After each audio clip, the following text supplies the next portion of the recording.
Welcome dear students. Today we are going to discuss problem solving module for determination of latitudes.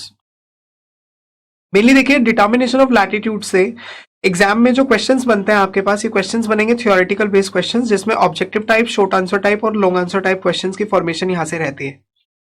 Generally जो यहाँ से question frame हो सकता है वो क्वेश्चन आपके इन मेथड से फ्रेम हो सकता है, आप स्क्रीन पे देख सकते हैं। ये बोलता है describe the following methods of determination of latitudes by zenith pair observation of stars.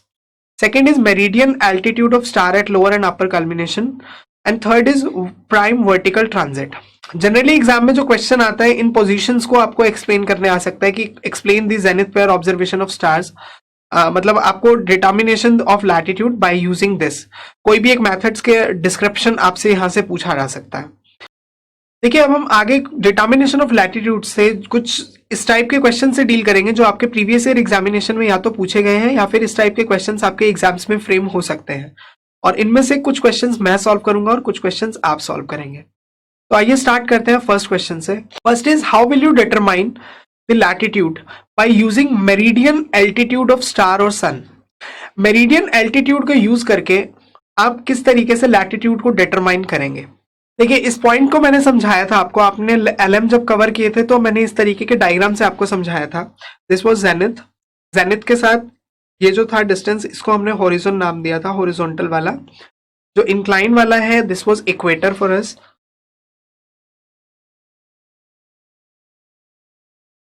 और ये वाला जो एंगल बना था this angle was theta, and ये एंगल भी आपके पास थीटा था। ठीक, तो आपको यहाँ पे मेनली जो कंसिडर करना था, इसके कंसिडरेशन के बेसिस पे हमने चार पोजीशंस को यहाँ पे डिस्क्राइब किया था। जो फर्स्ट पोजीशन थी वो स्टार था हमारे पास हॉरिजन और ईस्ट के, जो हमारा इक्वेटर है इसके बीच में, यहाँ कहीं पे M1। फिर नेक्स्ट हमने डिस्क्राइब किया जो भी हमारा इक्वेटर और जेनिथ के बीच में जब आएगा Z2। उसके बाद नेक्स्ट आया मेरे पास जेनिथ और पोल के बीच में पोजीशन, ये Z2 नहीं है, दिस वाज M2। उसके बाद जेनिथ और पोल के बीच में जो पॉइंट था M3, और उसके बाद पोल और देन नॉर्थ हॉरिजन के बीच में जो था पोजीशन, ये थी हमारे पास M4। इन चारों पोजीशंस के लिए मैंने यहाँ पे थीटा और जो भी हमारा मेरिडियन था इन दोनों के बीच में हमने डिक्लिनेशन, बेसिकली डिक्लिनेशन के साथ हमने इसे लिया था। तो आपको थीटा और डिक्लिनेशन के बेसिस पे अपने रिलेशंस को एस्टैब्लिश करना था ताकि मैं लैटिट्यूड के डिटरमाइन कर सकूं, लैटिट्यूड जो हमारा थीटा है उसको डिटरमाइन कर सकें। तो टोटल 4 केसेस में हमने अलग अलग केसेस लेके एंगल के डिटर्मिनेशन की वहां पे बात की थी। आप एक बार अपने नोट्स को रेफर करेंगे तो आपको ये सेम डायग्राम मिलेगा। इस डायग्राम में आप देख सकते हैं किस मेथड से मैंने आपको समझाया था कि टोटल 4 केसेस थे। जब M1 कंसीडर करेंगे तो आपके पास थीटा की वैल्यू क्या होगी, जब M2 कंसीडर करेंगे तो थीटा कितना होगा। तो M1, M2, M3 and M4 के लिए डिफरेंट डिफरेंट थीटा वैल्यूज आपको डिटरमाइन करनी थी। आगे बढ़ते हैं नेक्स्ट क्वेश्चन की तरफ। Next is explain in detail the determination of latitude by using meridian altitude of star at upper and lower culmination. ये बोलता है कि आपको लैटिट्यूड का डिटर्मिनेशन बताना है जब हमारे पास जो एल्टीट्यूड ऑफ ए स्टार है ये लोअर एंड अपर कल्मिनेशन पे लाई करेगा।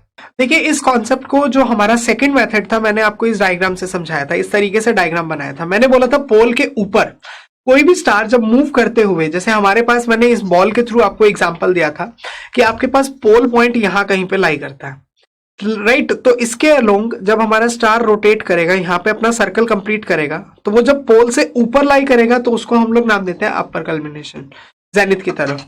और जब ये पोल से नीचे नॉर्थ इक्वेटर की तरफ जब ये लाई करेगा, इक्वेटर की बजाय हॉरिजॉन की तरफ जब ये लाई करेगा, तो इसको हम लोग नाम देते हैं लोअर कल्मिनेशन। तो अपर और लोअर कल्मिनेशन के बेसिस पे हमने थीटा की वैल्यू को डिटरमाइन किया था।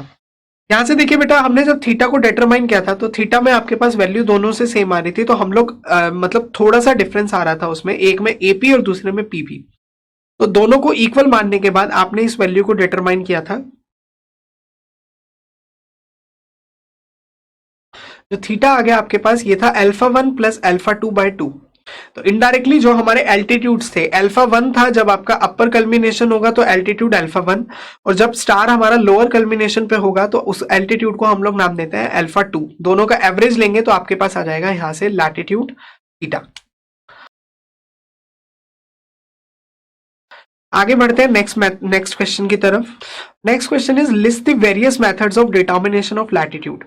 यहाँ पे आपको लैटिट्यूड को डिटरमाइन करने के लिए जितने भी मेथड्स थे उनके नेम्स आपको एक्सप्लेन करने हैं। तो फर्स्ट नेम,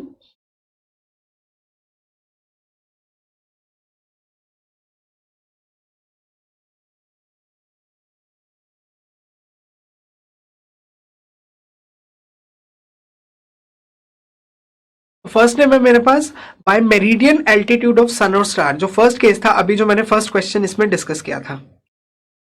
सेकंड,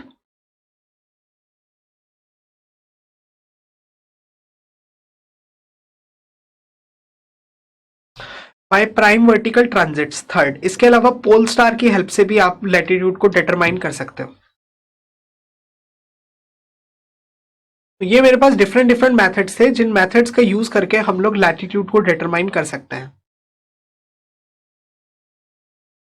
तो देखिए यहाँ पे हमने जाना कि लैटिट्यूड के डिटर्मिनेशन से एग्जाम में किस टाइप के क्वेश्चंस फ्रेम हो सकते हैं या फिर किस टाइप के क्वेश्चंस आज तक एग्जाम में पूछे गए हैं। आई होप इन क्वेश्चंस को कवर करने के बाद आप एग्जाम ओरिएंटेड सभी टाइप के क्वेश्चंस को आसानी से सॉल्व कर पाएंगे।